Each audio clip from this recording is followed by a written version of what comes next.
લસણ વાળું મરચું હોય તો શાક બહુ મીઠું લાગે.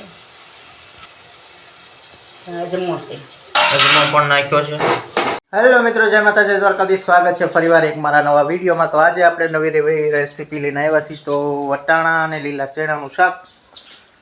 તો જોઈ શકો છો અમારા પૂરેપૂરો વિડીયોમાં તમને બધી માહિતી મળશે. તો મિત્રો જોડાઈ રહેજો અમારા ભરત મોરે બ્લોગમાં. તો ફાઇનલી મિત્રો તમે જોઈ શકો છો પગમાં આવ્યું છે કુકર અને ગરવું.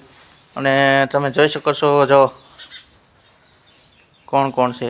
બા છે, બાપુજી છે અને બેનબા છે. અને શાક બધું વીણી લીધું છે, જોઈ શકો છો.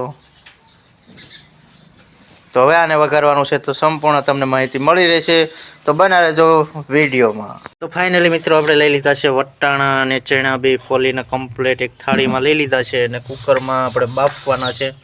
તો એમાં હળદર નાખી છે. અને હવે શું નાખવાનું બામાં? તો એમાં પણ મીઠું પણ નાખી દીધું છે. અને હવે આપણે ઉમેરી દઈશું ચણા અને વટાણા. હવે આને બાફી નાખશું. એટલે પાણી નાખશું આમાં જેટલું જોઈએ એટલું. તો મિત્રો હવે બાફશું, પછી ત્યાં સુધી બના રહેજો.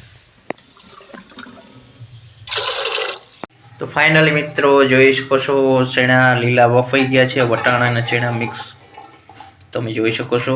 બાજુ કાઢે છે કુકરમાંથી. અને આ બાજુ આપણે વઘારવાની તૈયારી પણ ચાલુ છે. તો આવી રીતે બફાઈ ગયા જોઈ શકો છો. હાવ ચીપાઈ જાય છે, એવા બાફી નાખ્યા છે. લાઈટ કરજે. તો એમાં તેલ પણ એડ કરવાનું. અને એમાં લઈ લીધી છે ડુંગળી કટિંગ કરેલી, કોથમરી છે. અને આપણે ચણા અને વટાણા બાફી નાખ્યા છે. અને એમાં બધા મરચાં છે, મસાલો, અને આમાં મરચું લસણવાળું ખાંડેલું છે. અને મીઠું લઈ લીધું છે. તો સંપૂર્ણ મસાલાની બધી તૈયારી થઈ જઈ છે. તેલ મૂકી દીધું છે. તો સંપૂર્ણ બધી માહિતી મળશે આ વિડીયોમાં. તો શેક લીધી બન્યા રહેજો. અને મસ્ત મસ્ત આ શાક બનાવવાનું છે. તો બન્યા રહેજો, એટલે કે સંપૂર્ણ માહિતી મળશે વિડીયોમાં. તો ફાઇનલી મિત્રો રહી આપણે નાખવાની, પછી હિંગ નાખવાની, જીરું પણ નાખવાનું, ડુંગળીનું જે આપણે કટિંગ લીધું હતું એ પણ નાખી દીધું છે, જોઈ શકો છો. બરોબરનો હવે ચડી ગયું છે, જોઈ શકો છો. અને હવે આપણે જે બાફેલી વસ્તુ છે ચણા અને વટાણા એ પણ ઉમેરી દીધા છે, જોઈ શકો છો. હવે હળદર એડ કરી છે. લસણ વાળું મરચું નાખું છું થોડુંક. લસણ વાળું મરચું હોય તો શાક બહુ મીઠું લાગે. અજમો છે, અજમો પણ નાખ્યો છે.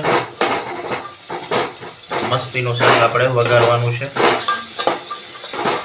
તો મિત્રો બન્યા રહેજો શેકલી વિડીયોમાં. અને તમે પણ આ બધી વસ્તુ જોઈને તમે પણ બનાવી શકો છો. તમે પણ આ ટેસ્ટ માણી શકો છો. મિત્રો એવું મસ્તનું આજે શાક બનાવવાના છે બા, જોઈ શકો છો. લીલા ચણાનું શાક, લીલા ચણાનું બાફીને બનાવ્યું છે. વટાણા ચણા મિક્સ.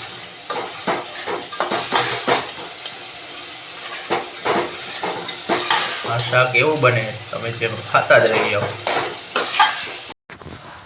ચણાના શાકમાં દહીં નખાય, પણ એમ થોડીક સાઈસ નાખી છે, બરોબર. સાઈઝથી શું થાય? ખાટું મીઠું શાક સારું થાય. તો મિત્રો આપણે સાઈઝ પણ એડ કરી છે, જોઈ શકો છો. નકર લીલા ચણામાં દહીં નાખી વઘારવામાં. આપણે સાઈઝ ઉપયોગ કર્યો છે. સાઈઝ પણ હાલે, દહીં પણ હાલે, બધું હાલે. તો હવે પાણી નાખવાનું તો નાખી દીધું. પાણી નથી નાખવાનું. પાણી નહીં. તો મિત્રો જોઈ શકો છો. હવે કેટલી વાર રહેવા કડી ખગાડવા દે, બાફેલા જ છે. કડી ખટખટી જાય. તો મિત્રો આવી રીતે કંઈક હતું શાક બનાવવાની રીત. તમને કેવો લાગ્યો અમારો વિડીયો? જો સારો લાગ્યો તો લાઈક કરજો, શેર કરજો અને સબસ્ક્રાઈબ કરજો. અને બન્યા રહેજો અમારા વિડીયોમાં.